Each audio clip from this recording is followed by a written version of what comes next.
அனைவருக்கும் இனிய மாலை வணக்கம். குவியத்தின் சார்பாக வந்திருக்கும் நண்பர்கள் அனைவரையும் நமது சிறப்பு விருந்தினராக இன்று வந்திருக்கும் முத்துக்குமரன் அவர்களையும் வருக வருக என்று வணங்கி வரவேற்கின்றோம். இன்றைக்கு உங்களுக்கு தெரியும், நமது நண்பர் முத்துக்குமரன் என்பவரை நம்ம குவியத்திற்கு அறிமுகம் செய்கின்றோம்.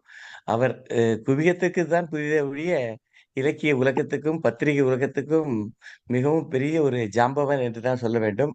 முழுநேர பத்திரிகையாளராக 37 ஆண்டுகள் அவரை பற்றிய சில குறிப்பு கிடைத்தது எனக்கு. முழுநேர பத்திரிகையாளராக 37 ஆண்டுகள் பணியாற்றி, மார்ச் 22ல் பணி ஓய்வு பெற்றவர். மறைந்த ஐராவதம் மகாதேவன், கஸ்தூரி ரங்கன், இரா சம்பந்தம் மற்றும் மாலன், கி. வைத்தியநாதன் என தினமணியில் 5 ஆசிரியர்களின் தலைமையின் கீழ் பணிபுரிந்த பாக்கியம் இவருக்கு கிடைத்திருக்கிறது. நிச்சயமாக ஒரு பெரிய பாராட்டப்பட வேண்டிய இவ்வளவு ஆளுமைகளுடன் இருந்திருக்கின்றார் அவர். அது மட்டுமல்லாமல் தினமலரில் கிருஷ்ணமுகமூர்த்தி அவர்களின் தலைமையின் கீழ் பணிபுரிந்த காலம் இவரால் மறக்க முடியாது என்று சொல்லியிருக்கின்றார். நிச்சயமாக அவருடைய அனுபவங்கள் நமக்கு மிகவும் உபயோகமாக இருக்கும். இப்பொழுது சென்னையில் வந்து இருந்து கிராமத்தில் இருந்தாலும் இவர் நிறைய கதைகள், கதை தொகுதிகள் எல்லாம் வெளியிட்டிருக்கின்றார். அவருடைய ப பத்திரிகை உலக அனுபவங்கள் என்பது ஒரு புதுமையான ஒரு ம ஒரு மகிழ்ச்சியான, இப்ப சற்று முன்பு சொன்னதைப் போல மிகவும் ஒரு பிரஷர் நிறைந்த ஒரு அனுபவம். அந்த அனுபவங்களையும் மற்ற அவருடைய இது தொகுப்புகளாக நிறைய செய்திருக்கின்றார். நம்ம கிருபானந்தன் அவர்கள் சொல்லியிருக்கிறார், இவர் இந்த டிட்பிட்ஸ் மாரி நிறைய எழுதி வைத்திருக்கிறார். அதெல்லாம் தொகுத்தாலே ஒரு பெரிய தொகுப்பாக வரும். அதாவது பத்திரிகை உலகினுடைய வளர்ச்சியும், அது எப்படி பீக்ல இருந்தது, பின்னாடி எப்படி குறைந்தது. இந்த rise and fall of Roman empire என்று சொல்வார்களே, அதைப்போல இதையும் நம்ம நிறைய சமாச்சாரங்கள் நம்ம இதை பற்றி தெரிந்து கொள்ளலாம். இன்றைக்கு அவர் வந்திருப்பது மிகவும் மகிழ்ச்சிகரமான சமாச்சாரம். முத்துக்குமரன் ஐயா அவர்களை அவருடைய கருத்துக்களை நம்முடன் பகிர்ந்து கொள்ளும்படி அன்புடன் கேட்டுக்கொள்கின்றோம். ஒரு 40 நிமிடம் நீங்கள் பேசுங்க சார். அதுக்கப்புறம் ஒரு 10, 15 நிமிடம் நம்ம நண்பர்கள் உங்களுடைய கருத்துக்கு அவருடைய கருத்துக்களை தெரிவிப்பாங்க. ஏதாவது கேள்விகள் இருந்தாலும் கேட்பாங்க. பிறகு நம்ம ஒலிச்சித்திரம் ஒரு 15 நிமிடத்துடன் இன்றைய நிகழ்ச்சியை நிறைவு செய்வோம். முத்துக்குமரன் சார், மேடை உங்களுடையது.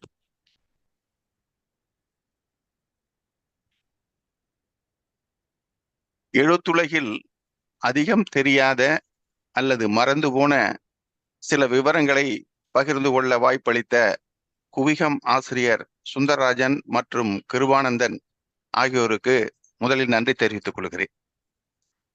கவிதை, கட்டுரை, கதை, மொழிபெயர்ப்பு என மகாகவி பாரதி தமிழுக்கு அளித்திருக்கும் கொடைகளை பட்டியலிடவே முடியாது.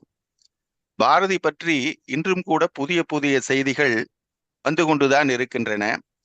கலைமகள் மாத இதழில் இப்பொழுது கூட பாரதி பற்றி ஒரு தொடர் வந்து கொண்டிருக்கிறது. மாலன் அவர்கள் எழுதி கொண்டிருக்கிறார். திருப்பாவை, திருவம்பாவை, சுப்பிரபாதம் உள்ளிட்ட திருப்பள்ளி எழுச்சி பாடல்களை நமக்கு தெரியும். இதோ இன்னொரு திருப்பள்ளி எழுச்சி பாடல்.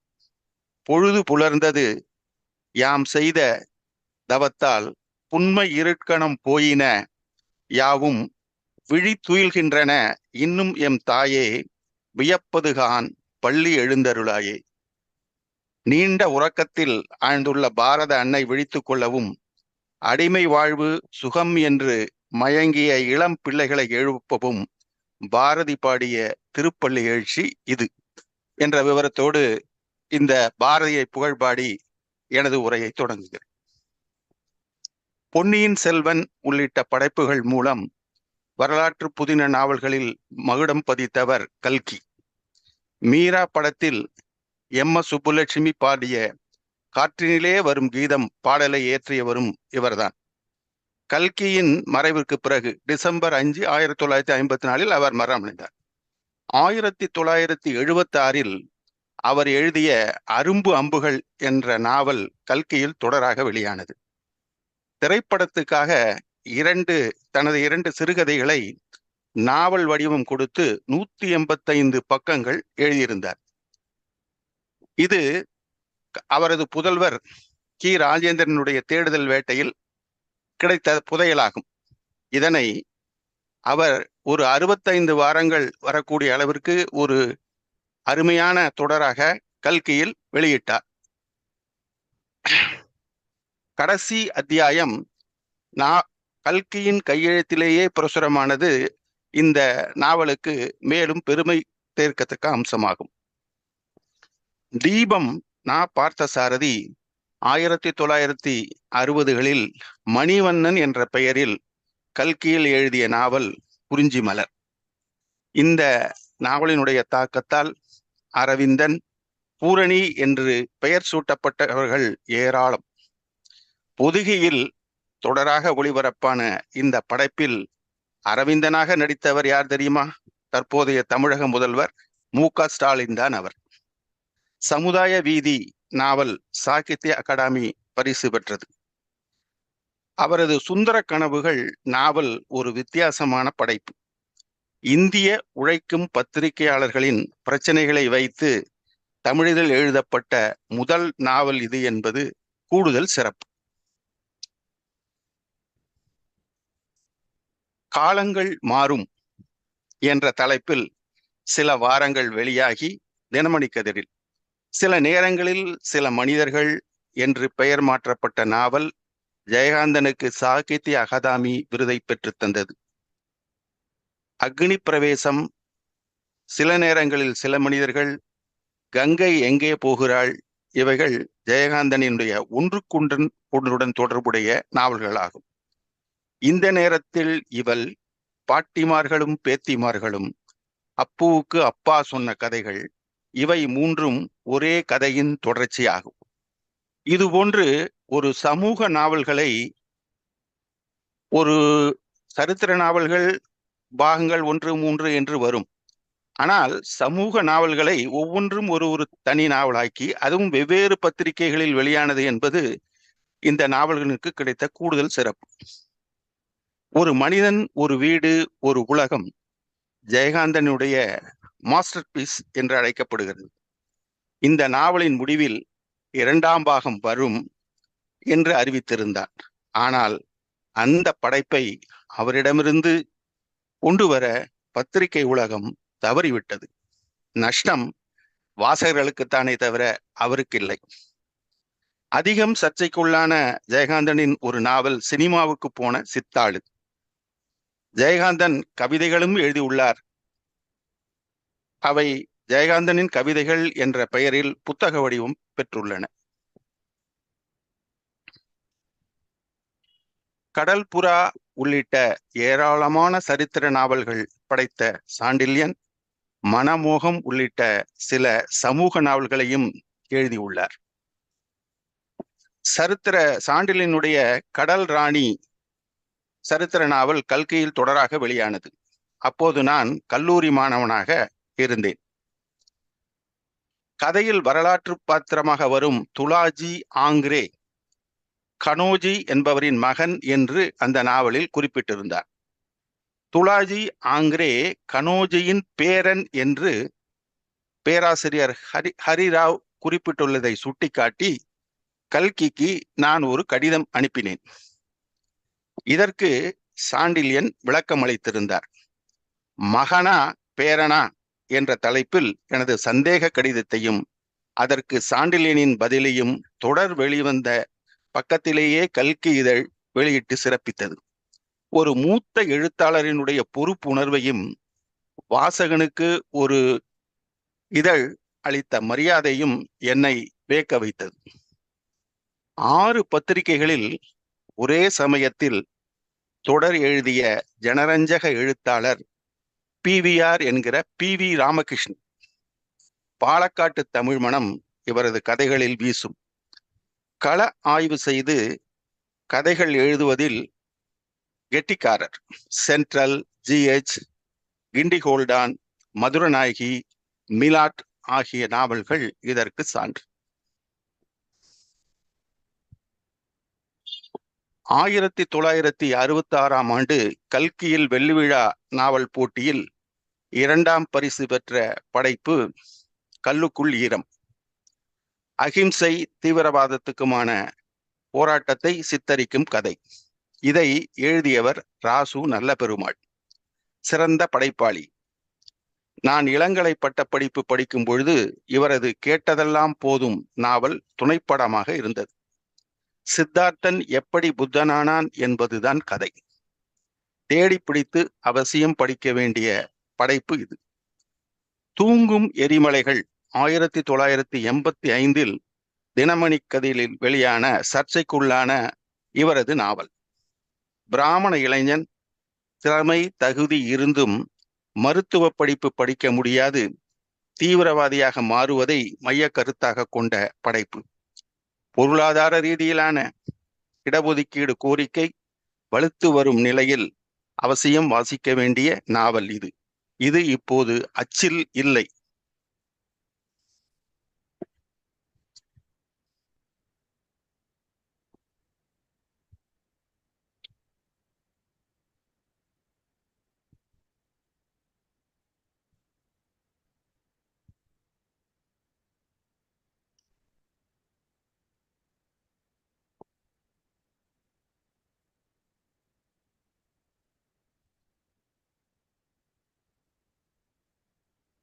தீபம் நா. பார்த்தசாரதி 1960களில் மணிவண்ணன் என்ற பெயரில் கல்கியில் எழுதிய நாவல் குறிஞ்சி மலர்.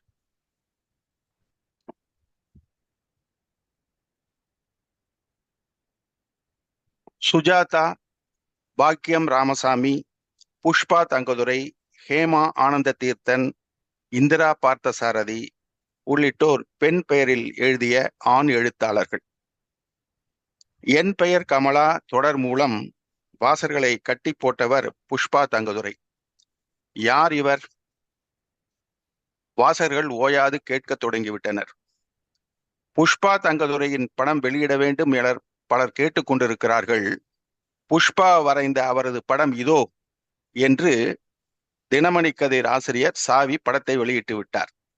1972 ஒரு ஊதாப்பு கண் சிமிட்டுகிறது முதல் அத்தியாயத்தில் புஷ்பா தன்முகதுரை என்கிற வேணுகோபாலன் வரைந்த அவரது பெண் படம் பிரசுரமானது. ஸ்ரீ வேணுகோபாலன் என்ற இயற்பெயர் கொண்ட அவர் ஸ்ரீரங்கன் உலா, சத்தியமே சாய் போன்ற படைப்புகளும் கொடுத்துள்ளார். வரலாற்று நாவல் மட்டுமன்றி சமூக நாவல்கள் எழுதுவதற்கூட ஏராளமான ஆராய்ச்சி நடத்துகிறார்கள். தீவிர ஆராய்ச்சிகளுடன் கூடிய தமிழ் நவீனங்களில் ஒன்று புஷ்பா தங்கதுரை எழுதிய கடலுக்குள் ஜூலி.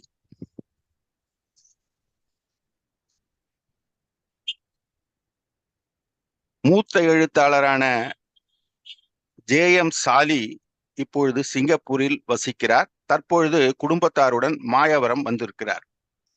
ஆண்டாளின் வரியான கனா கண்டேன் தோழி என்ற பெயரில் இவர் எழுதிய நாவல் 1975 தமிழக அரசின் விருதை பெற்றது. இயல்பான கதை நிகழ்ச்சி, யதார்த்தமான உரையாடல், பாத்திரங்களோடு நம்மை இந்த படைப்பு ஒன்றிவிடச் செய்கிறது. இந்த படைப்பிற்கு தமிழக அரசின் விருதும் கிடைத்துள்ளது. 1959 இவர் சிறு வயதாயிருந்த பொழுது கண்ணன் சிறுவர் இதழ் நடத்திய தொடர்கதை போட்டியில் கலந்து கொண்டு இரு கண்கள் என்ற நாவலுக்காக பரிசு பெற்றார். W.R. ஸ்வர்ணலதா என்ற பெயரில் ஆனந்த விகடனில் பல மர்ம தொடர்கதைகளை எழுதியவரும் இவர்தான் என்பது பலர் அறிந்திருக்காத தகவல். சேலத்தில் நீண்ட காலம் வாழ்ந்து மறைந்த எழுத்தாளர் பாலசுப்பிரமணியன் என்ற இயற்பெயர் கொண்ட மூத்த எழுத்தாளர் மகரிஷி. இவரது பனிமலை என்ற முதல் நாவல் என்னதான் முடிவு என்ற பெயரில் திரைப்படமாக வெளிவந்தது. ஒரு எழுத்தாளரின் முதல் நாவலே ஒரு திரைப்படமாக உருவானது ஒரு பெரிய விஷயம். அதுவும் 1965 இவருக்கு அந்த அரிய வாய்ப்பு கிடைத்துள்ளது.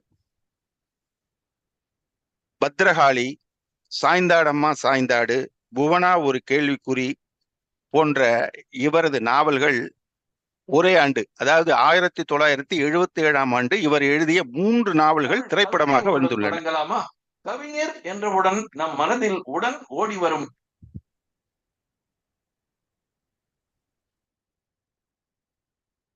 புவனா ஒரு கேள்விக்குறி ஆகிய 3 திரைப்படங்கள் 1977 ஒரே ஆண்டிலேயே இவரது 3 நாவல்கள் திரைப்படமாகியுள்ளன. ரஜினிக்கு திருப்பு முனையை தந்த படம் புவனா ஒரு கேள்விக்குறி என்பது இங்கே குறிப்பிட வேண்டியது. வட்டத்துக்குள் சதுரம், நதியை தேடி வந்த கடல் ஆகிய இவரது நாவல்களும் திரைப்படமாக எடுக்கப்பட்டுள்ளன. அகிலன், கல்கி, சுஜாதா நாவல்கள் படமாகி இருக்கின்றன. ஆனால் மகரிஷியின் நாவல்களே அதிக அளவில் திரை வடிவம் பெற்றுள்ளன. ஜெயலலிதா நடித்த கடைசி படம் நதியை தேடி வந்த கடல். சரத்பாபு இதில் அவருக்கு ஜோடி. இளையராஜா இசை. அடுத்தபடியாக அதிகமாக அறியப்படாத ஒரு எழுத்தாளர், இன்று பல பேருக்கு ஒரு தெரிய வராத ஒரு அல்லது மறந்து போய்விட்ட ஒரு எழுத்தாளரை இந்த நிகழ்ச்சி மூலம் சொல்கிறேன். எஸ் வெங்கடராமன் 1970களில் எழுத்துலகில் முக்கிய படிப்பாளையாக இவர் அறியப்பட்டார். பிரயாணம் என்ற பெயரில் இவரது சிறுகதை தொகுதி வெளியாகியுள்ளது. விவேகானந்தர் கல்லூரியில் விரிவுரையாளர், customs and central exercise collector ஆகிய பணிகளை இவர் புரிந்திருக்கிறார். இவரை பற்றிய தகவல், இவரை பற்றியோ இவரது குடும்பத்தாரை பற்றியோ எந்த விதமான தகவல்களும் இப்பொழுது நமக்கு கிடைக்கவில்லை. இவரது நஞ்சு, நெருப்பிலிட்ட நெய், ராஜம்மா ஆகிய இவர் எழுதிய குறுநாவல்கள் ஆகச்சிறந்த படைப்புகள்.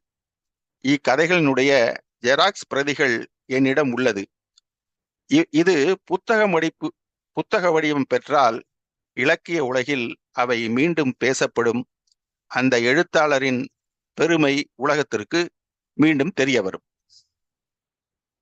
டாக்டர் திரிபுர சுந்தரி என்ற இயற்பெயர் கொண்டவர் எழுத்துலகில் வெற்றிகரமாக 2வது இன்னிங்ஸ் போட்டவர். சில எழுத்தாளர்கள் ஒரு குறிப்பிட்ட காலம் எழுதி ஜெயகாந்தன், ராசு நல்ல பெருமாள் போன்றவர்கள் ஒரு குறிப்பிட்ட காலம் எழுதி பின்பு எழுதவே இல்லாமல் இருந்திருக்கிறார்கள். ஆனாலும் ஜெயகாந்தன், ராசு நல்ல பெருமாள் போன்றவர்கள் அவர்களுக்கு உரிய வாசகர்கள் வட்டம் இருந்து கொண்டுதான் இருந்தது. அவர்கள் எழுத்தை தொடரவில்லையே தவிர அவர்களது எழுத்து பேசப்பட்டே வந்து கொண்டே இருக்கிறது. ஆனால் 2வது இன்னிங்ஸ் அதுவும் வெற்றிகரமாக போட்டவர் லட்சுமி என்பது குறிப்பிடத்தக்கது. அதுவும் ஒரு பெண் எழுத்தாளர். 22 ஆண்டுகள் தென்னாப்பிரிக்காவில் குடும்ப நிமித்தமாக வசித்த இவர் சென்னை 1977 திரும்பினார். அவர் குமுதத்தில் அத்தை என்ற பெயரில் தொடர்கதை எழுதினார். ஒரே சமயத்தில் அவரது தொடர்கதைகள் பல்வேறு இதழ்களில் வெளிவந்தன. முழுநேர எழுத்தாளராகி தனது 2வது இன்னிங்ஸில் எழுதி குவித்தார் லட்சுமி. குங்குமத்தில் அவர் எழுதிய காவிரியை போல நாவல் அவருக்கு சாகித்ய அகாதமி விருதையும் பெற்றுத் தந்தது. இதுபோல பெண் எழுத்தாளர்கள் ஒரு வெற்றிகரமாகவும், அதாவது 2வது இன்னிங்ஸிலும் இவ்வாறு சிறப்பிடமும் பெற்றவர் என்பது லட்சுமிக்கு கிடைத்த ஒரு உயரிய சிறந்த அங்கீகாரம். அவரது எழுத்தாளுமைக்கு இது ஒரு சான்று.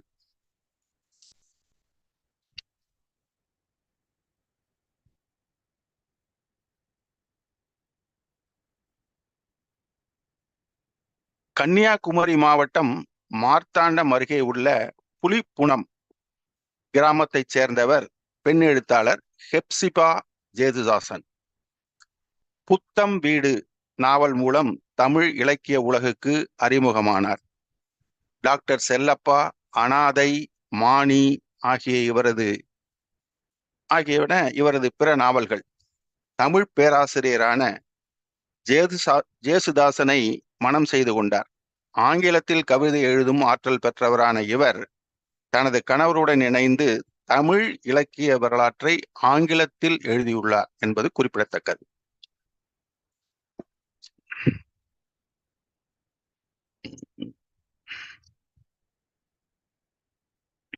சுப்பிரமணியம் ராஜு, பாலகுமாரன், மாலன் ஆகியோரின் நெருங்கிய நண்பர். சொல்லப்போனால் அவர்களையெல்லாம் எழுத்துத்துறைக்கு இழுத்து வந்தவரே இவர்தான்.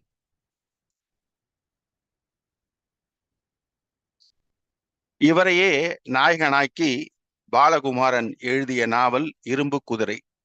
தனது நண்பரான விஸ்வநாதனுக்கு இந்த நாவல் மூலம் அவர் பெருமை சேர்த்தார். இவர் கவிதை, அதாவது புது கவிதை எழுதுவதிலும் கெட்டிக்காரர். வாயிலே அழுக்கென்று நீரெடுத்து கொப்பளித்தேன், கொப்பளித்து கொப்பளித்து வாயும் ஓயாமல் அழுக்கும் போகாமல் உற்று பார்த்தேன், நீரே அழுக்கு. இது இவரது ஒரு கவிதை.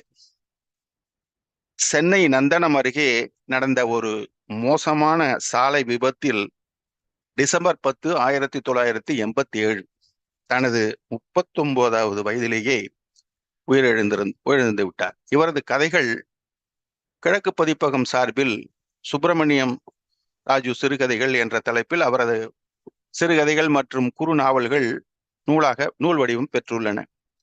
இவர் இன்னும் சில காலம் வாழ்ந்திருந்தால் இலக்கிய உலகிற்கு மேலும் பல தரமான படைப்புகளை தந்திருப்பார் என்று நம்புகிறோம்.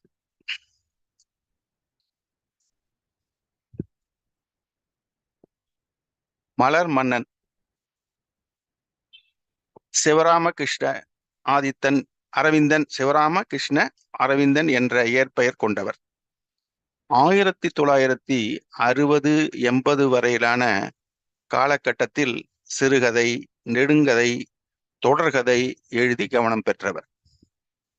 ஆனந்த விகடனில் இவர் எழுதிய மெல்ல திறக்கும் மனக்கதவு ஒரு மென்மையான காதல் கதை. தீபம் இதழில் மலையிலிருந்து வந்தவன் என்ற நாவல் எழுதினார். இது ஒரு ஆதிவாசிகள் போராளியை பற்றிய ஒரு அபூர்வமான கவனத்தில் கொள்ள வேண்டிய ஒரு படைப்பு. 1979 அவர் கலைமகளில் எழுதிய கடைசி பஸ் என்ற குறுநாவல் ஆக சிறந்த படைப்பு. ஒரு தன்னுடைய கிராமத்திற்கு ஒரு நீண்ட நாள் வெளியில் பணியாற்றி விட்டு அந்த இளைஞன் வருகிறான் அவனது மனைவி குடும்பத்தை காண்பதற்கு. ஆனால் அந்த ஊரில் பயங்கர கலவரம். அந்த கலவரத்தில் ஒருவர் வெட்டி கொண்டு எல்லோரும் ஒரே கலவர பூமியாக இருக்கிறது அந்த கிராமம். அது தெரியாமல் அந்த கிராமத்தில் வந்து இறங்குகிறான் அந்த இளைஞன். இந்த இளைஞனுடைய குடும்பத்தார் வெட்டி கொல்லப்பட்டு விட்டார்கள். இவன் நுழைந்த பொழுது இவன் வேறு ஒரு கூட்டத்தை சேர்ந்தவன் என்று இவனையும் பெட்ரோல் ஊற்றி கொளுத்துகிறது ஒரு கும்பல். அவன் யாரையும் நாம் பார்க்கவில்லையே என்ற ஒரு வேதனையோடு அவனது உடல் எரிந்து கீழே சாய்கிறது. அவனுக்கு முன்பே அவனது குடும்பத்தார் அனைவரும் பலியாகிவிட்டார்கள் என்று தெரிந்திருந்தால் அவனுக்கு சற்று மனநிம்மதியாது கிடைத்திருக்கும். இன்றைய சூழ்நிலையிலும் வன்முறைகள், கலவரம் என்று பல சம்பவங்கள் இன்றும் தொடர்கதையாகி கொண்டிருக்கக்கூடிய இந்த நாளில் 1970களிலேயே இது போன்ற ஒரு சிறந்த படைப்பு, அந்த கதையினுடைய கரு, அது எழுதப்பட்ட விதம் எல்லாமே ஒரு வித்தியாசமான ஒரு ஆக சிறந்த படைப்பு என்பதில் ஐயமில்லை. இவருடைய பல தொடர்கதைகள் இப்பொழுது அச்சில் இல்லை. அது மீண்டும் அச்சு வடிவம் பெற வேண்டும் என்பது ஏராளமான வாசகர்களினுடைய அவா. திமுக உருவானது ஏன், திராவிட இயக்கம் போன்ற நூல்களையும் இவர் எழுதியுள்ளார். இவர் தனது பிற்காலத்தில், அதாவது 1980ற்கு பிறகு, இவர் சிறுகதை போன்ற புனை கதைகளை விட்டுவிட்டு கட்டுரைகள், ஆரிய சமாஜம் போன்ற பணிகளில் ஈடுபட்டு விட்டார். இவர் கால் என்ற பெயரில் நடத்திய காலாண்டு இதழ் ஒரு இலக்கிய பத்திரிகையாக வெளிவந்து சில காலம் நடத்தினார். பிரியா கல்யாணராமன், ராமச்சந்திரன் என்ற இயற்பெயர் கொண்ட இவர் தனது 20வது வயதில் குமுதத்தில் சேர்ந்து அதனுடைய ஆசிரியராகி பல ஆண்டுகள் அந்த பொறுப்பில் இருந்தவர். குமுதத்தில் ஒரு ஆசிரியர் பொறுப்பில் பல ஆண்டுகள் இருப்பது என்பது மிகவும் கடினமான ஒரு விஷயம். ஆனால் இவர் பல ஆண்டுகள் அந்த பொறுப்பில் இருந்தவர். மிகவும் இளம் வயதுக்காரர். அவருடன் 2001ஆம் ஆண்டு புவனேஸ்வரம், கொனார்க், பூரி ஆகிய இடங்களிற்கு பத்திரிகையாளர்கள் ஒரு பயணத்துடன் அவருடன் செல்லும் வாய்ப்பு எனக்கு கிடைத்தது. சுற்றுலா துறை செயலராக அப்போது தமிழ்நாட்டைச் சேர்ந்த பாலகிருஷ்ணன் என்பவர் ஒரிசாவில் பணியாற்றினார். அவரை நாங்கள் பேட்டி கண்டோம்.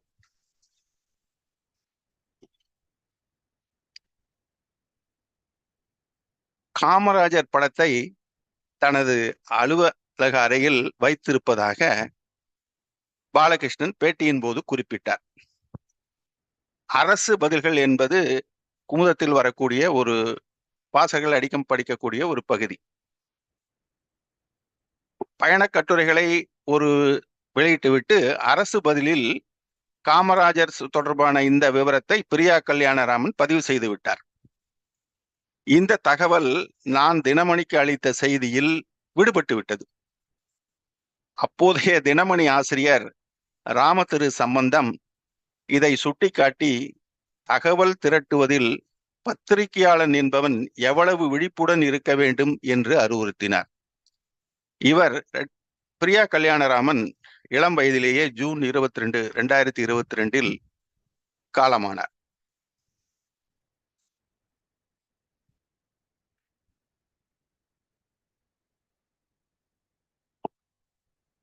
கௌதம நீலாம்பரனை பியூசு கைலாசநாதன் என்ற பெயர் கொண்ட எழுத்தாளர் கௌதம நீலாம்பரனை கிண்டியில் ஸ்பிக் அலுவலகத்தில் இதயம் பேசுகிறது இதழ் தொடங்கிய பொழுது அங்கு நடந்து கொண்டிருந்தது. நான் கௌதம நீலாம்பரனை அங்கு சந்தித்தேன். மென்மையான அன்புள்ளம் கொண்ட மனிதர். MA நான் படித்துக் கொண்டிருந்த பொழுது இந்த சந்திப்பு நிகழ்ந்தது.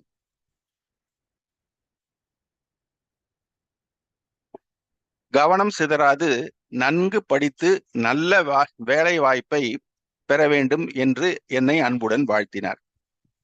எங்களுக்குள் கடித போக்குவரத்தும் இருந்தது. ஆனால் நான் படித்து முடித்து சென்னையில் பத்திரிகை துறைக்கே வேலைக்கு வந்து விட்டேன். ஆனாலும் அவரை மீண்டும் சந்திக்கும் வாய்ப்பு தட்டிக்கொண்டே போனது. அவரது திடீர் மறைவு நிகழாத அந்த சந்திப்பு குறித்து என்னை மிகவும் வேதனைப்பட வைத்து விட்டது.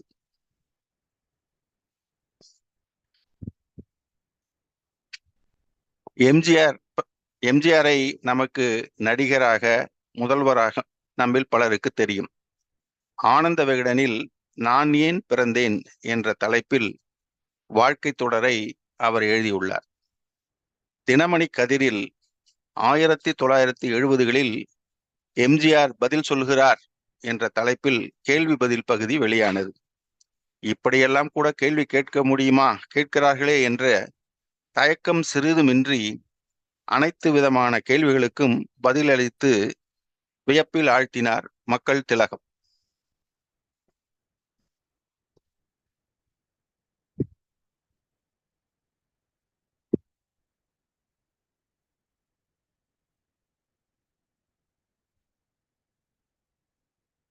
கண்ணதாசனை நமக்கு ஒரு கவிஞர், எழுத்தாளராக நன்கு தெரியும். இந்து மதம் சம்பந்தமாக மிகச்சிறந்த கட்டுரை தொடரையும் அவர் எழுதியிருக்கிறார். சேரமான் காதலி என்ற சரித்திர தொடரை அவர் கல்கி இதழில் எழுதினார். கவிஞரான அவருக்கு இந்த சரித்திர கதை மூலம் சாகித்ய அகாடமி விருது கிடைத்தது.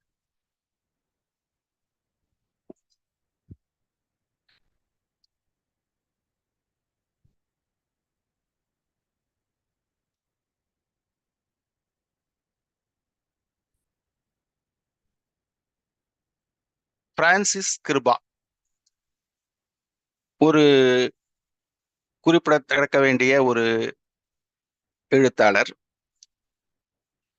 மும்பையில் லேத் பட்டறையை வெற்றிகரமாக நடத்திய பிரான்சிஸ் கிருபா பாபர் மசூதி இடிப்பு சம்பவத்தில் இவரது கடை சூறையாடப்பட்டு விட்டது. முதலாளியாக இருந்த இவர் தொழிலாளியாக மாற விரும்பாமல் தமிழ்நாடு திரும்பினார். 8வது வரை மட்டுமே படித்தவர்.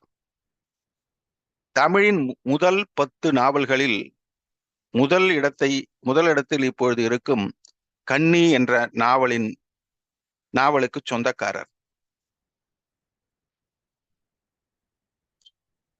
விரிந்த பரப்புக்கு போய் சேராத இந்த படைப்பு கவிதை நடையில் காதலின் வழியை உணர்த்துகிறது. என்ன ஒரு அற்புதமான நாவல்! படித்து நீங்களும் தான் பாருங்களேன். நான் சொல்வதில் உண்மைத்தன்மையை நீங்களே உணர்வீர்கள். 8 கவிதை தொகுப்புகளையும் எழுதியிருக்கிறார். தாம்பூல பையில் தனது உடைமைகளுடன் வாழ்ந்து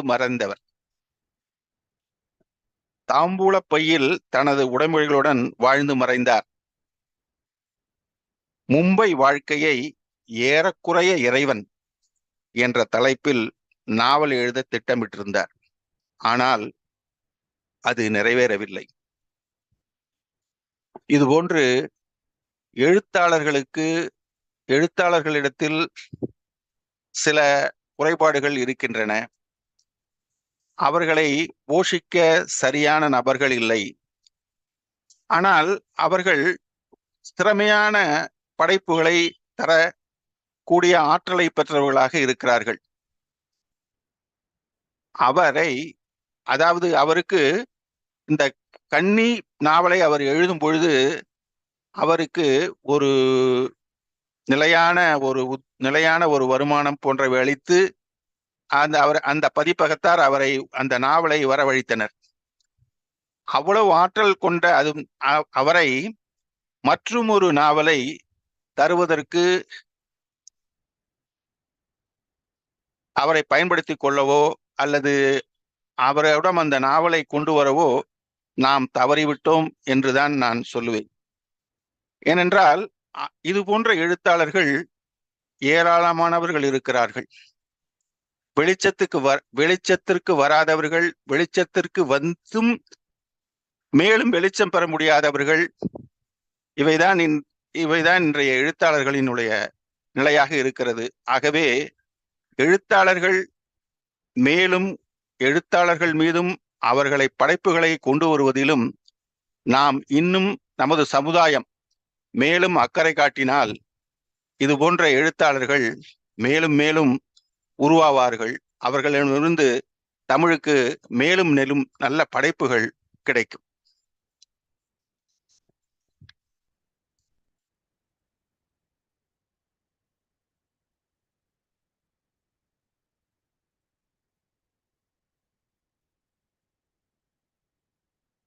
பிரணாப் முகர்ஜி பற்றி தினமணி கதிரில் பிரணாப் தா என்ற மந்திர சொல் என்ற தலைப்பில் 208 வாரங்களாக கிட்டத்தட்ட ஏறத்தாழ 4 ஆண்டுகளாக வந்து கொண்டிருக்கிறது ஒரு அரசியல் தொடர். அதாவது இன்று வாசிப்பு என்பதே குறைவாகிவிட்டு அல்லது படிக்கும் பழக்கமே அருகிவிட்ட இந்த நாளில் இது போன்ற ஒரு தொடர், அதுவும் சரித்திர நாவல்களோ அல்லது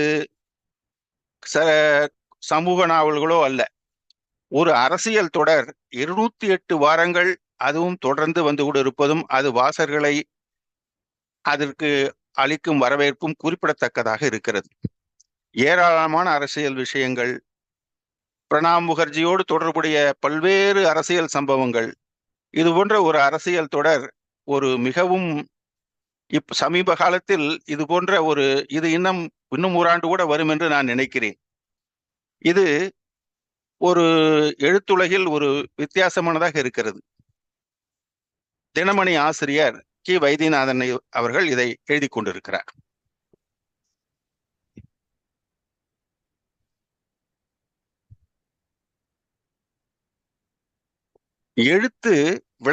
விளையாட்டில் எழுத்தை கொண்டு வந்தவர்கள் என்று சில எழுத்தாளர்கள் இருக்கிறார்கள்.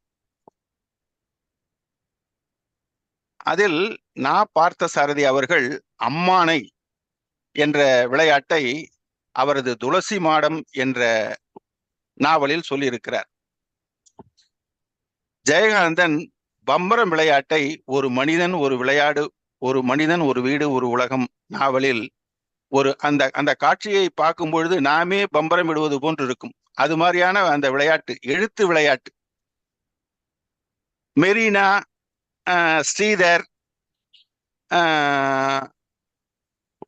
மெரினா, ஸ்ரீதர் என்ற பெயர்களில் எழுதியவர் பரணிதரன் என்ற மிகச்சிறந்த எழுத்தாளர். அருணாசல மகிமை என்ற இவரது படைப்பு மிகவும் குறிப்பிடத்தக்கது. இவர் தன்னுடைய வாழ்க்கை வரலாற்றை ஒரு சிறு கட்டுரை தொகுப்பாக வெளியிட்டார். அதில் காத்தாடி விடுவதை பற்றி எழுதியிருப்பார் பாருங்கள். மாஞ்சா கயிறு, அந்த மாதிரி சுவாரஸ்யமான ஒரு விஷயத்தை, அந்த நாமளே சிறு வயதிற்கு சென்று அந்த பட்டம் விட்டது போன்று இருக்கும். அதுபோல எழுத்து விளையாட்டுக்காரர்கள் எழுத்து விளையாட்டை கொண்டு வந்திருக்கிறார்கள். அப்புறம் வாடி வாசலில் சீசு செல்லப்பா மிக சிறப்பாக ஜல்லிக்கட்டு பற்றி சொல்லியிருப்பார். இதுபோல எழுத்தில் சமூகத்திற்கான பல்வேறு கருத்துக்களை கொண்டு வந்திருக்கிறார்கள் எழுத்தாளர்கள் என்பதை இங்கே பெருமையுடன் பதிவு செய்கிறேன்.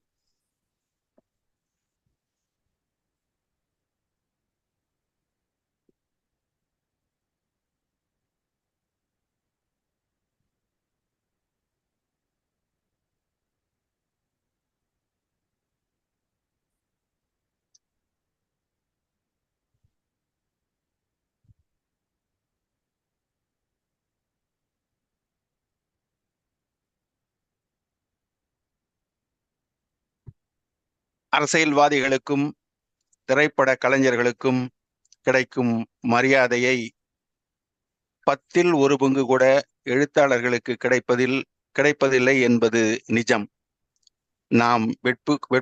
நாம் அதனை வெட்கத்துடன் ஒப்புக்கொள்ளத்தான் வேண்டும். அரசியல்வாதிகளுக்கு கூட பிறந்த இறந்த நாள்கள் கொண்டாடப்படுகின்றன, விளம்பர தட்டிகள் வைக்கப்படுகின்றன. எழுத்தாளர்களுக்கு பிறந்த நாள், நினைவு நாள் கூட்டங்கள் கூட நடைபெறுவதில்லை. எழுத்தை மட்டுமே நம்பி ஒரு எழுத்தாளன் ஜீவனம் செய்ய முடியாத நிலைதான் இன்றும் நீடிக்கிறது.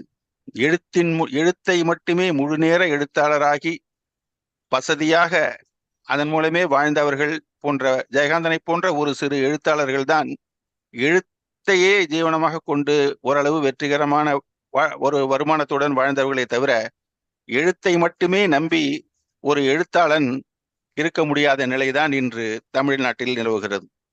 இந்த நிலை மாற வேண்டும். அண்மையில் மறைந்த பிரபஞ்சன், கி. ராஜநாராயணன் போன்றவர்களுக்கு அரசு மரியாதை அளிக்கப்பட்டது.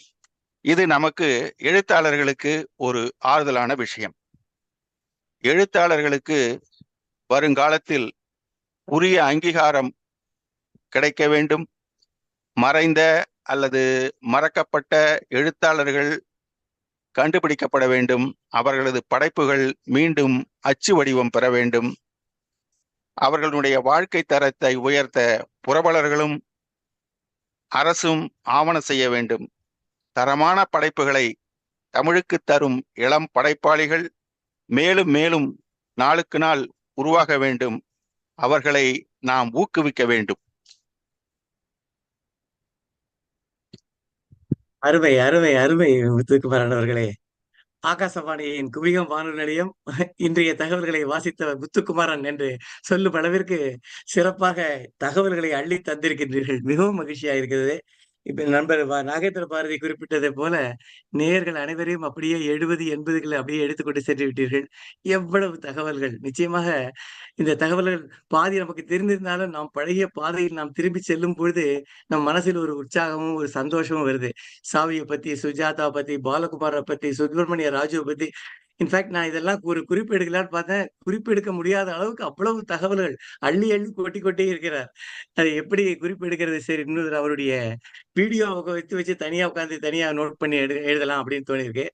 இல்லைன்னா அவர்கிட்டேருந்து அது பேப்பரை வாங்கிக்கலாம். அவரு குறிப்பிட்ட இந்த தகவல்களை வாங்கிக்கிட்டோம்னா, நிச்சயமா அது ஒரு குவியத்துல ஒரு நல்ல ஒரு ஆர்டிகிளா அமையும். மிகவும் சிறப்பானது. இப்போ இந்த நிகழ்ச்சிய பற்றி, இவருடைய தகவல்களை பற்றி அல்லது அவங்க தங்கள் கருத்துக்களையும் தங்கள் இதையும் சொல்லலாம். முதல்ல நம்ம நண்பர் அழகியசிங்கர் அவர்களை கூப்பிடுறேன். அவர் வந்து நெறைய தகவல்கள் இந்த மாரிலாம் வச்சுட்டு இருப்பாரு. அந்த காலத்து எழுத்தாளரோட இருந்திருக்காரு. அவரு ஒரு நிமிடத்தில் அவருடைய கருத்தை சொல்வார். அழகியசிங்கர் சார். வணக்கம் வணக்கம். முத்துக்குமாரன் சாருக்கு வணக்கம். வணக்கம் சார்.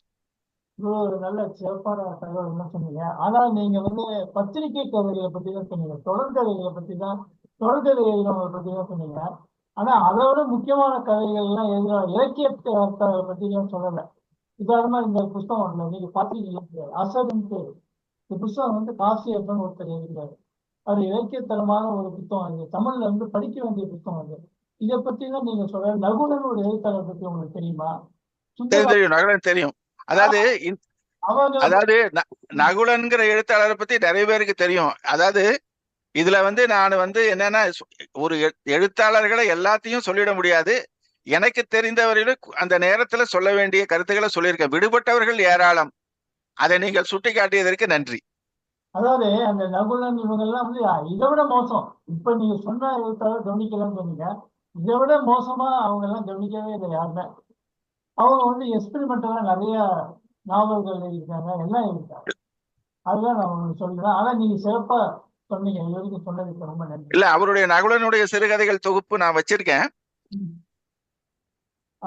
நன்றி நன்றி அழகியசிங்கர் சார். இன்னும் நிறைய, அதாவது இவர் கொடுத்த தகவல்கள் விட அதிகமான தகவல். இன்ஃபேக்ட் அழகியசிங்கர் அவர்களுக்கு நிறைய 30-35 ஆண்டுகள் அவரு தொடர்ந்து இலக்கிய உலகம் இருந்ததுனால அவருக்கு இன்னும் நிறைய தகவல்கள் தெரியும். அதையெல்லாம் தொகுத்து அவர் கொண்டு வந்தால், நகுலன் போன்றவர்களை பற்றியும் மற்றவர்களை பற்றியும் கொண்டு வந்தால் இன்னும் சிறப்பாக இருக்கும். இப்போ அடுத்தது புதிர் மையம் இதுல ஹரின்னு வந்திருக்கிறாரு. சார், நீங்க ஒரு நிமிஷத்துல இந்த நிகழ்ச்சியை பத்தி ஒரு கருத்து சொல்ல முடியுமா? வணக்கம். இது என்னுடைய 2வது முறையாக நான் இந்த குழு இதில் நான் சேர்ந்துக்கிறேன். ரொம்ப அருமையாக இருந்தது சார் முத்துக்குமாரன் சார். நான் வந்து நான் மேற்படிப்புக்காக, கல்லூரி மேற்படிப்புக்காக நான் இங்கே வெளிநாட்டுக்கு போயிட்டேன். அதனால் என்னுடைய படிப்புன்னு நான் படித்தது எல்லாமே வந்து வார பத்திரிகைகள் மூலமாக என்னுடைய பள்ளி பருவத்தில் படித்தது தான் எல்லாமே. அதனால நீங்க சொன்னது எல்லாமே எனக்கு வந்து அந்த இடத்த திருப்பியும் அது எல்லாத்தையும் ஞாபகப்படுத்துது. தினமணி, கதிர், ஆனந்த விகடன், சாவி, குமுதம் அப்படின்னு வீட்டுல பத்திரிகைகள்லாம் வரும். அதுல வந்து பெரியவங்க நான் படிக்கிறது தெரியுமோ தெரியாதோ நான் எல்லாத்தையும் படிச்சுடுவேன். எல்லாத்துலயும் எல்லாமே அந்த வயது சிறுவர்கள் படிக்கக்கூடியதான்னு தெரியாது, பட் படிச்சிடுவேன். பட் எல்லாத்தையும் நீங்க திரும்பியும் எனக்கு ஞாபகப்படுத்தினதுக்கு ரொம்ப நன்றி. தெரியாத விஷயங்கள் நிறைய சொன்னீங்க, ரொம்ப நன்றி. அதில் ஒரே ஒரு இது எனக்கு என்னன்னாக்கா, இந்த எனக்கு மறக்க முடியாத ஒரு எழுத்தாளர் வந்து இந்த எந்த பத்திரிகைன்னு மறந்து போச்சு, கடுகு அப்படின்ற ஒரு புனை பெயர்ல வந்து ரொம்ப ஹாஸ்யமா எழுதுவாரு. ஆனா அவர் அதுக்கப்புறம் யாருன்னு எனக்கு தெரியாது. அவர் அண்மையில இறந்துட்டாரு. அகஸ்தியன் ஒரு பேரு. அப்படியா? எழுத்து சில சமயம் ஒருவேளை இந்த கிரேசி மோகன் தான் ஒருவேளை இவரோட இதுல எழுதுறாரோ அப்படின்லாம் கூட யோசிச்சிருக்கேன் நான் ஒரு காலத்துல. நன்றி ஹரி சார். ரொம்ப கடுகு ஞாபகப்படுத்துறதுக்கு ரொம்ப நன்றி. ரொம்ப நிறைய தகவல்கள் இந்த மாதிரி ஒரு கலந்துரையாடலே வைக்கலாம் போல இருக்கு. இப்ப இவர் ஆரம்பிச்சு வச்ச ஒரு பொறி வந்து எல்லார் மனசுலயும் அப்படியே பழைய காலத்துக்கு போயிட்டு இருக்கு. இப்போ நாகேந்திர பாரதி சார் என்ன சொல்றாருன்னு கேட்கலாம். அதுக்கு அடுத்தது இந்திரநீலன் சுரேஷ். நன்றி சுந்தரன் சார். வணக்கம் முத்துக்குமாரன் சார். வணக்கம் சார். அருமையான நிகழ்ச்சி சார். ரொம்ப சுவையா ஒரு செய்தியுமே ஒரு கல்கண்டு மாதிரி, தமிழ்வாணனோட கல்கண்டு மாதிரி இனிச்சிச்சு. ரொம்ப அருமையா இருந்துச்சு. அப்படியே எங்களை 70-80களுக்கு கொண்டு போச்சு. அந்த மலர் மன்னனின் மெல்ல திறந்த மனக்கதவு, அப்புறம் அந்த சொர்ணலதாவின் நீர்வைவு கதைகள். சோ இதெல்லாம் ஒன்னொன்னு அந்த காலத்துல படிச்ச ஞாபகங்கள்லாம் அப்படி கொண்டு வந்து முந்தைய ஒரு தடவை இவர் நம்ம கிருபானந்தன் சார்ட்ட பேசிக்கிட்டப்போ அவர் அந்த காலத்துல தி ஜானகிராமன், லாசாரா இருந்த வாழ்வின் நிகழ்வுகளை எல்லாம் அப்பப்ப சொல்லுவாரு. துணுக்கள் அந்த மாதிரி சொல்றப்ப இந்த மாதிரி துணுக்களை சேர்த்தே நம்ம வந்து ஒரு நிகழ்வு நடத்தலாமே அப்படியெல்லாம் அவர்கிட்ட பேசிட்டு இருந்த ஞாபகம் இருக்கு. இந்த 70-80 நீங்க சொன்ன மாதிரி அந்த 50கள்ல இருந்து தொடங்கி 60-70ன்னு எல்லாத்தையும் அப்படி கொண்டு வந்தா ரொம்ப நல்லா இருக்கும். ரொம்ப நன்றி சார். தேங்க்யூ.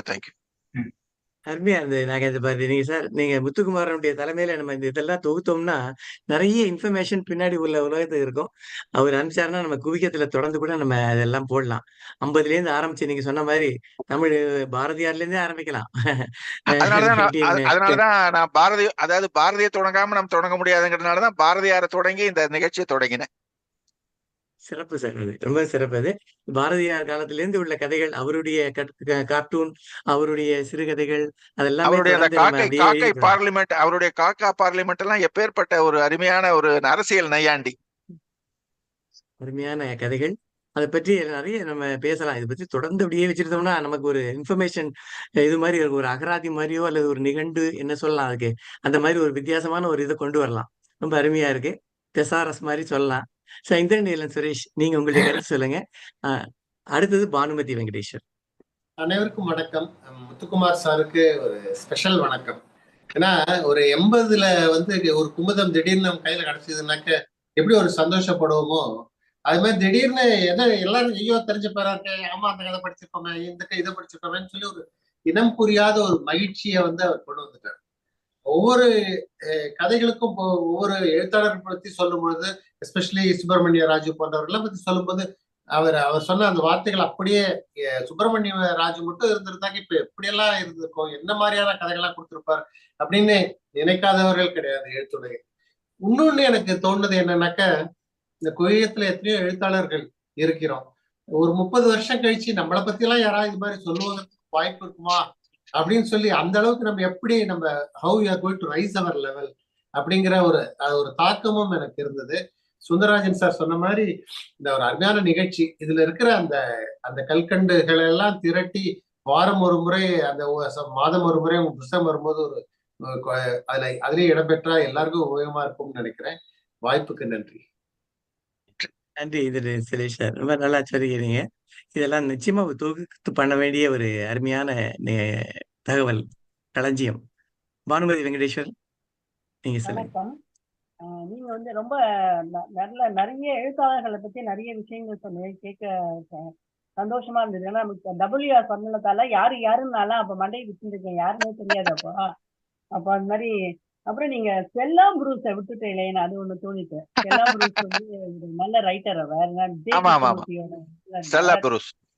அப்புறம் இந்த விளையாட்டை பத்தி எழுதினதுல பாலகுமாரன் சுழல் பந்துன்னு ஒரு சிறுகதை எழுதியிருப்பார், ரொம்ப நல்லா இருக்கும். கிரிக்கெட் அப்புறம் மாலன் அதே மாதிரி அவரும் கிரிக்கெட் விளையாடிட்டு இருந்தவர். இந்த ஹிந்தி எஜுகேஷன்ல அடி வாங்கி எப்படி அதுல இருந்து கிரிக்கெட்ல தோத்து போயிடுவார், பட் அரசியலுக்கு வந்துருவார். அந்த கதையும் நல்லா இருக்கும். அந்த மாதிரி விளையாட்டை பத்தியும் சில பேர் நல்லா எழுதியிருக்காரு. ரொம்ப நல்லா இருந்துச்சு சார். ரொம்ப சுவையான உரையாடல். ரொம்ப நன்றி. உங்களுக்கும் நன்றி, குழுக்கத்துக்கும் நன்றி. Thank you madam. நிறைய எல்லாத்தையுமே இந்த மாதிரி நிறைய இன்ஃபர்மேஷன் இருக்கு. அப்பப்போ அப்படியே எல்லாம் அந்த அவங்களுடைய பழைய தகவல்கள் எல்லாம் கொடுத்தீங்கன்னா அதை நம்ம தொகுத்து பண்ணலாம். ரொம்ப நிறைய இன்ஃபர்மேஷன்ஸ் இருக்கு.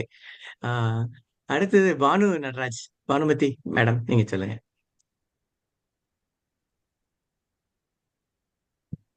பானுமதி மேடம். வணக்கம் சார். மிக அருமையான ஒரு தொகுப்பு. ஒரு தட்டு நிறையா வெவ்வேறு வகையான ஸ்வீட்ஸை வச்சு அத்தனை ஸ்வீட்ஸையும் நம்மள டேஸ்ட் பண்ண வச்சுட்டாரு அவர். அவ்வளவு அழகான ஒரு தொகுப்பு.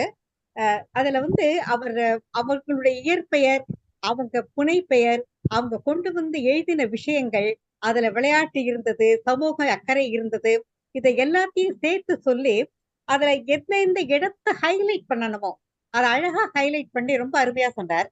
எனக்கு ரொம்ப நாளா எனக்கு தெரியாத ஒரு விஷயம், இப்ப பல பேரை பத்தி நான் தெரிஞ்சுட்டேன்.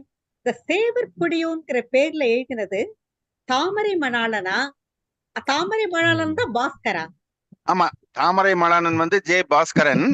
சேவர் கொடியோன்கிற பேர்ல எழுதினவர் ஆனந்த விகடன் ஆசிரியர் பாலசுப்ரமணியம். அவருடைய சந்தேகம் தான் அது. சேவர் கொடியோன்கிறவர் ஆனந்த விகடன் ஆசிரியர் பாலசுப்ரமணியன் தான். அவரு ஒரு சிறந்த எழுத்தாளர். அவருடைய ஒரு பெரிய நாவலை கூட அண்மையில ஆனந்த விகடன் வெளியிட்டிருக்க அருமையான ஒரு நாவல். அந்த பேர் மறந்துட்டேன் நானு. அவசியம். அவர் எப்படின்னா ஒரு குறிப்பிட்ட காலத்துக்கு மேல தான் எழுதுவதை குறைத்து கொண்டு ஜெயகாந்தன், பார்த்தசாரதி போன்ற எழுத்தாளர்களை எல்லாம் ஊக்குவித்து அந்த மாதிரியான அதாவது அவர் இப்போ பொதுவா அப்படின்னா அவர் தான் எழுதுவது, அவர் எழுந்திருந்தால் அவரே ஒரு சிறந்த எழுத்தாளராக வந்திருப்பார். அப்பேற்பட்ட ஆற்றல் மிக்கவர் தான் சேவர் கொடியோன். ஆனால் அவர் மற்ற எழுத்தாளர்களை வளர்க்க வேண்டும் என்ற கருத்தில் அவர் தான் எழுதுவதை குறைத்துக் கொண்டு பத்திரிகை பணி என்று முடங்கிவிட்டார். நன்றி சார், ரொம்ப நன்றி. எனக்கு அது சந்தேகம் இருந்தது, அதை தெளிவுபடுத்திட்டீங்க. மிக்க நன்றி. நன்றி பானுமதி மேடம். இவர் சேவற்கொடியினுடைய 3 சிறந்த தொடர்கதைகள் அந்த காலத்துல உன்கண்ணில் நீர் வழிந்தால், தென்கண்ணில் பாவை என்றோ, பின்னாடி ரொம்ப காலத்துக்கு அப்புறம் பேசும் பொற்சி திறமைன்னு ஒரு 3 தொடர்கதைகள் எழுதியிருந்தாரு. 3ம் ரொம்ப பாராட்ட பெற்றது. அது உன்கண்ணில் நீர் வழிந்தால் இப்போ அண்மையில வெளியிட்டு இருக்காங்க. புத்தக திருவிழாவில போன வருஷம் நான் வாங்கினேன். அது அருமையான நாவல். அருமையான எவ்வளவு எழுத்தாளர்களை அப்படியே கொண்டு வர்றீங்க நினைவுக்கு. நீங்க இதெல்லாம் சொல்லும் பொழுது அந்த அப்படியே நீங்க சொல்லும் சேவற்கொடியோன்னு சொல்லும் பொழுது அந்த நாவல்கள் எல்லாம் ஞாபகத்துக்கு வருது. அடுத்து ராய செல்லப்பா சார், நீங்க சொல்லுங்க சார் உங்களுடைய கருத்துக்கள். வணக்கம் முத்துக்குமரன் அவர்களே, நிறைய தகவல்கள் சொன்னீர்கள். எனக்கு ரொம்ப நாள தேடி இந்த தகவல் வந்து நான் சின்ன வயசில் படிச்ச WR ஸ்வர்ணலதா தெருவிளக்கு என்ற நாவல் எழுதினார். அந்த அவர் யாருங்கிறத இன்னொரு தடவை சொல்லுங்களேன். WR JM சாலி என்ற ஒரு எழுத்தாளர். அவர் அவர் சிங்கப்பூரில் அவர் நமது மாயவரத்தை சேர்ந்தவர் தான். JM சாலி அவர் சிங்கப்பூரில் பணியாற்றினார். அவர் மணியன் இருக்கும் பொழுது சென்னைக்கு வரவழைக்கப்பட்ட ஆனந்த விடலில் நீண்ட காலம் உதவி ஆசிரியராக இருந்தார். மீண்டும் இப்பொழுது சிங்கப்பூர் சென்று விட்டார். அவர் WR ஸ்வர்ணலதா என்ற பெயரில் இந்த மாதிரி மர்ம தொடர்கள், சில கதைகள் எழுதியிருக்கிறார். அந்த JM சாலி தான் WR ஸ்வர்ணலதா. அதுக்கு பிறகு 2வது மர்ம கதை எதுவும் எழுதலையா அவர்? அதன் பிறகு 2வதுன்னு இல்ல, நிறைய எழுதியிருக்காரு. நிறைய WR ஸ்வர்ணலதா, நிறைய ஆனந்த விடல்ல தான். ஆனந்த விடல்ல அவர் வந்து நிறைய சிறுகதை எழுதியிருக்கார். இப்பொழுதும் அவர் 70-80 வயதுக்கு மேலானவர். இப்பொழுதும் என்னுடைய தொடர்பில் உள்ளார். அவருக்கு இப்பொழுது சற்று நினைவு மறதியாக இருக்கிறார். அவர் தனது குடும்பத்தாருடன் தற்பொழுது மாயவரத்திற்கு வந்திருக்கிறார். அவர் சென்னையில தான் அந்த சாலிக்கிராமம் அந்த பகுதியில் தான் அவர் அவருக்கு ஒரு வீடு இருக்கிறது. அவரது மனைவி மிகவும் பழகுவதற்கு இனிமையானவர். JM சாலியே ஒரு எழுத்தே ஒரு வித்தியாசமான எழுத்து. நிறைய எழுத்தாளர்களையும் உருவாக்கி இருக்கிறார். தானும் ஒரு சிறந்த எழுத்தாளர். ரொம்ப நன்றி. நன்றி செல்லப்பா சார். சுரேஷ் ராஜகோபால், அடுத்தது ஹரிஹரன். அனைவருக்கும் வணக்கம். முத்துக்குமார் சாருக்கு என்னுடைய வணக்கங்கள் தனிப்பட்ட முறையில். அப்பப்பா எத்தனை குறுஞ்செய்திகள் தொகுப்பாக இன்றைய விருந்தாக படைத்து விட்டார். அது மறக்க முடியாத அளவு இருக்கு. அந்த காலத்துல மணியன் சாவி அப்படிங்கிறவங்க மற்ற எழுத்தாளர்களை ஊக்குவிக்கிறதுக்கு நிறைய இது பண்ணாங்க. அவங்க மூலியமா வந்தவங்க தான் மாலன், சுப்பிரமணிய ராஜு, சுஜாதா, அந்த மாதிரி எழுத்தாளர்களும். அதே மாதிரி வாசந்தி, அனுராதா ரமணன், சிவசங்கரி இவங்களும் கொடிகட்டி பறந்தவங்க அந்த காலத்துல. அந்த செய்திகள் கொஞ்சம் விட்டு போச்சுன்னு நினைக்கிறேன். அம்பையும் அப்படித்தான், அம்பை பேரும் வரல. லட்சுமி இருக்கு, அம்பையோட பேர் வரல. அதனால அதை பத்தி ஜஸ்ட் இது சொல்றேன். இன்னொரு சந்தர்ப்பத்துல நீங்க பேசுற வந்தீங்கன்னாக்கா அதையும் சேர்த்து இது பண்ணலாம் அப்படிங்கிறது. சரி சரி சரி. வணக்கம், நன்றி. நன்றி நன்றி நன்றி, மிக்க நன்றி. நன்றி சுரேஷா. அதாவது கற்றது கையளது கல்லாது உலகளவுங்கிற மாதிரி அவர் சொன்னது 1/2 மணி நேரத்துல அவர் சொன்னது கிட்டத்தட்ட ஒரு 50-60 சொல்லியிருப்பாரு. இன்னும் சொல்ல வேண்டியது லட்சக்கணக்கான தகவல்கள் இருக்கின்றன. நிச்சயமா அதை நீங்க பகிர்ந்துகிட்டது ஒரு நல்ல மகிழ்ச்சியா தான் இருக்கிறது. இப்போ ஹரிஹரன் அவருடைய கருத்துக்களை கேட்கலாம். சாய் கோவிந்தன். அனைவருக்கும் மாலை வணக்கம். முத்துக்குமாரன் சாருக்கு ரொம்ப நன்றி. ஏன்னா பல பெயர்களை ஞாபகப்படுத்தி பல நினைவுகள்ல JM சாலிங்கிற பேரு நாமெல்லாம் நம்ம படிச்சிருக்கோமே அப்படின்னு தோணுது. அந்த மாதிரி பல நம்ம அதாவது அவர் சொன்னது கரெக்டு தான், நம்மளே மறந்து போயிட்டோம். ஏன்னா அந்த புத்தகங்களும் இப்போ நமக்கு கை கைப்படுறது இல்லை, மறந்து போயிடுறோம். பட் ரொம்ப ஞாபகமா சொன்ன போது எல்லாம் பழசெல்லாம் ஞாபகம் வருது. முக்கியமா சுப்பிரமணிய ராஜு எப்படின்னா, நான் ஒர்க் பண்ண ஆந்திரா பேங்க் மயிலாப்பூர்ல TTK ஃபார்மாவோட அக்கௌண்ட்ஸ் இருந்தது.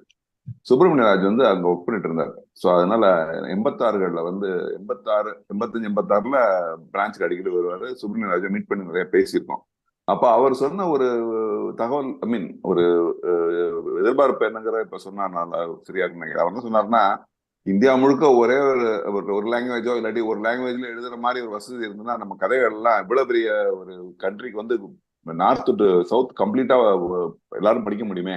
இந்த மாதிரி ஒரு வசதி இருந்தா நல்லா இருக்குமேன்னு அப்போ சொன்னது ஞாபகம் பேசிட்டு இருந்த போது, ஒரே இந்த தமிழ்ங்கிறதுனால நம்ம ஒரு குறிய வட்டத்துக்குள்ள அடங்கி போயிடுறோம். இப்போ நிறைய டிரான்ஸ்லேஷன் வருது, நிறைய பார்க்க முடியுது. பட் அந்த காலத்துல அவர் சொன்னது எங்க நாம பேசிட்டு இருந்தப்போ சொன்னது ஞாபகம் இருக்கு. சுப்பிரமணிய ராஜு அகாலமா அந்த நந்தனம் சிக்னல்ல தான் அடிபட்டு இறந்து போனார் அவர். அப்போ வந்து சிக்னல் இல்லாத டைம் அது, சரியா நைட்டு லேட்டா ட்ரை பண்ணி போகும்போது இறந்து போனாங்க. சரி ஞாபகம் வருது. இந்த மாதிரி நினைவுக்கு எனக்குள்ள முங்கி எழுந்த மாதிரி இருக்கு அவர் சொன்னது. ரொம்ப நன்றி சார். தேங்க்யூ ஹரிஹரன். நல்ல நினைவு கேணியில் முங்கி எழுந்தது போல இருக்குதுன்னு சொன்னீங்களே, அது நல்ல ஒரு அழகான, நீங்க ஒரு நல்ல எழுத்தாளருங்கிறதுக்கு அது ஒரு சொல்லே போதும், ஒரு சோறு பதம். சார் இப்போ Sai Govindan sir. Okay sir. Muthukumaran sir, hats off. இந்த ஹேட்ஸ் ஆஃப் முதல்ல தமிழ் என்னன்னு கண்டுபிடிக்கணும், அதை உபயோகப்படுத்தணும், அப்படிதான் சொல்லணும். ரொம்ப நல்லா இருந்தது ஸ்பீச்சு. இப்போ குவிகம்ல பார்த்தீங்கன்னாக்கா நம்ம வந்து இந்த காலாண்டில் வந்து சில ப்ரோக்ராம் வந்து ரிப்பீட் பண்ணுறோம். தொடர் வினாடி வினா, அப்புறம் தொடர் நேர்காணல், அப்புறம் வினாடி வினா, இந்த நிகழ்ச்சிகள் போல் இதுவும் வந்து ஒரு காலாண்டுக்கு ஒரு முறை ஒரு இந்த இலக்கிய தகவல்களை கொண்டு வந்தாக்க நல்லா இருக்கும் தோணும். ஏன்னா நம்ம சொன்ன மாதிரி இப்போ இந்த அரை மணி நேரத்துலையோ 3/4 மணி நேரத்துலையோ நம்ம கைமண் அளவா இல்லை ஒரு விரல்ல கொஞ்சம் அளவா என்னன்றது தெரியல, அவ்வளோதான் நம்மளால இது பண்ண முடியாது. ஆனால் நிறைய தெரிஞ்சுக்க வேண்டியது இருக்கு. இப்போ நம்ம நண்பர்களே அவ்வளோ பேரை சொன்னாங்க. அந்த லிஸ்ட்ல நான் சேர்க்கணும்னாக்க கிருஷ்ணா டாவின்சி, தேவன், இவங்கெல்லாமும் நான் சேர்க்க முடியும். பட் இந்த 2 பேரை பத்தி ஏதாவது தகவல் இருந்தா இப்போ ஏதாவது சொல்ல முடியுமா சார்? கிருஷ்ணா டாவின்சி, தேவன். கிருஷ்ணா டாவின்சி தான் வந்து இவருன்னு நினைக்கிறேன். ஐரா சுந்தரேசன், இன்னொருத்தர் அரசு ரங்கராஜன். ரங்கராஜன் தான் கிருஷ்ணா டாவின்சி. ஓகே ஓகே, சரி சார். ஓகே. அந்த பட்டாம்பூச்சி எல்லாம் மொழிபெயர்த்தவர் ராக்கி ரங்கராஜன். ராக்கி ரங்கராஜன், கரெக்ட். அவர் தான் கிருஷ்ணா டாவின்சி. ஓஹோ, ஓகே ஓகே ஓகே. ஆமாம், ஓகே சார். குவிகம் என்னுடைய எடுத்துக்கணும் ஆசைப்படுறேன் நான். குவார்டர்லி அந்த ப்ரோக்ராம்ல இதை இன்க்ளூட் பண்ண முடியுமா? தேங்க்யூ சாய் கோவிந்தன். நிச்சயமா இது ஒரு நம்ம இந்த தகவல் வந்து எனக்கு ரொம்ப பிடித்தது. அதனாலதான் நம்ம வாட்ஸ்அப் குரூப்புக்கே குவிகம் இலக்கிய தகவல்னு வச்சிருக்கோம் நம்ம. ஏன்னா அதுல இந்த மாதிரி நிறைய தகவல்கள் வரணும் அப்படிங்கறதா ஒரு ஆசை. அதுலயும் நம்ம கிருபானந்தன் நானும் அடிக்கடி பேசக்கூடியது குமுதமா கல்கண்டான்னு. கல்கண்ட்ல வந்து தமிழ்வாணனே எழுதுவாரு, அது ஒருத்தரே எழுதுவாரு. ஆனா அதுல அந்த டிட்பிட்ஸ் தான் அதுல ரொம்ப ஃபேமஸ். அதுல எவ்வளவு தகவல், சின்ன சின்ன தகவல்கள் நிறைய கொட்டி கொடுப்பாரு. அப்புறம் தான் அதுல கதைகள், சங்கர்லால் துப்பறிகள் இதெல்லாம் பண்ணுவாரு. ஆனா தகவல் இன்ஃபர்மேஷன் அது மாதிரி கல்கண்டு மாதிரி, இப்ப பாரதி, நம்ம நாகேந்திர பாரதி சொன்னாரு, கல்கண்டு மாதிரி இருக்கு உங்களுடைய பேச்சுங்கிறது வந்து 2 அர்த்தத்துல நான் எடுத்துக்கிட்டேன். ஒண்ணு இனிப்பா இருக்கிறது, இன்னொன்னு அதை போற தகவல்கள் நிறைய தந்திருக்கீங்க. ரொம்ப மகிழ்ச்சி சார், ரொம்ப சிறப்பா இருக்குது. நிறைவாக பாரதி முத்துக்குமரன் அவர்கள் வந்திருக்கிறாங்க, அவங்களுடைய மகள் என்று நினைக்கிறேன். நீங்க உங்க அப்பாவுடைய கருத்துக்களை பத்தி, அப்பா தான் நினைக்கிறேன், அவருடைய கருத்துக்களை பத்தி நீங்கள் சொல்லுங்க. பாரதி முத்துக்குமரன். எஸ், வணக்கம். எனக்கே ரொம்ப இதெல்லாம் ஃபர்ஸ்ட் டைம் இந்த மாதிரி நான் கேக்குறேன். இவ்வளவு தகவல்கள் அப்பாக்குள்ள இருக்கான்னு இப்பதான் நானே தெரிஞ்சுக்கிறேன். ஸோ எனக்கு ரொம்ப ரொம்ப நல்லா இருந்தது இது கேட்கறதுக்கு. தேங்க்யூப்பா. Thank you Bharathi madam. நிச்சயமா நீங்க அவர் ஒரு தகவல் ட்ரெஷர் தான் நாங்கன்னு சொல்லணும். இப்போ அவர் சொன்ன அந்த it's only tip of the iceberg அப்படிங்கிற மாதிரி தான். இன்னும் நிறைய தகவல்கள் அவர்கிட்ட இருந்து எடுக்கலாம். அப்படியே வல்கனோ மாதிரி நிறைய தகவல்கள் நமக்கு வந்து சேரும். நிச்சயமாக இவற்றெல்லாம் தொகுத்து குவியத்தில் நம்ம இதை கண்டிப்பாக செய்வோம். இந்த நிகழ்ச்சி மிகவும் சிறப்பாக இருந்தது. அடுத்த வாரம் நாம் பார்க்க போக வேண்டியது என்ன நிகழ்ச்சி என்று சொல்லி இந்த நிகழ்ச்சியை நிறைவு செய்வோம். நிகழ்ச்சியை நிறைவு செய்து முடித்த பிறகு 15 நிமிடத்திற்கு நமது குவிகம் ஒலி சித்திரம் இருக்கும். அடுத்த வாரம், அதாவது 8ஆம் தேதி ஞாயிற்றுக்கிழமை மாலை நாம் பார்க்க போவது, நம்ம உங்களை எல்லாம் நேயர்களை அழைத்து செல்லக்கூடிய இடம் குவிகம் பதிப்பகம். குவிகம் பதிப்பகம் சார்பாக 89 எழுத்தாளர்கள், 200க்கும் மேற்பட்ட புத்தகங்கள் நாம் வெளியிட்டு இருக்கின்றோம். அதை பற்றி ஒரு சின்ன ஒரு பவர் பாயிண்ட் பிரசன்டேஷனுடன் அதில் பதிப்பித்த எழுத்தாளர்கள் அனைவரையும் வர சொல்லி கேட்டுக்கொண்டிருக்கின்றோம்.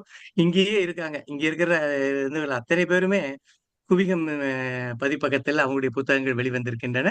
அவர்களும் அதில் வர வேண்டும். மற்ற புது எழுத்தாளர்களும் குவிகம் பதிப்பகத்தில் எப்படி பதிப்பிடலாம் அல்லது என்ன செய்யலாம், என்ன செய்திருக்கிறார்கள், இவற்றை இன்னும் எப்படி நம்ம அதிகமாக கொண்டு வரலாம், என்ன உதவிகள் நாம் பெறலாம், என்ன உதவிகள் நாம் கொடுக்கலாம் என்ற கருத்துக்களை எல்லாரும் சொல்வதற்காக அடுத்த வாரம் நாம் குவிகம் பதிப்பகத்தின் சார்பாக அதில் பங்கு பெற்ற எழுத்தாளர்களுடைய ஒரு மாநாடு என்று சொல்ல வேண்டும். அவர்களை எல்லாரையும் அழைத்திருக்கின்றோம். நண்பர்களே, மீண்டும் அடுத்த வாரம் சந்திப்போம். வணக்கம். Thanks sir. தேங்க்ஸ்.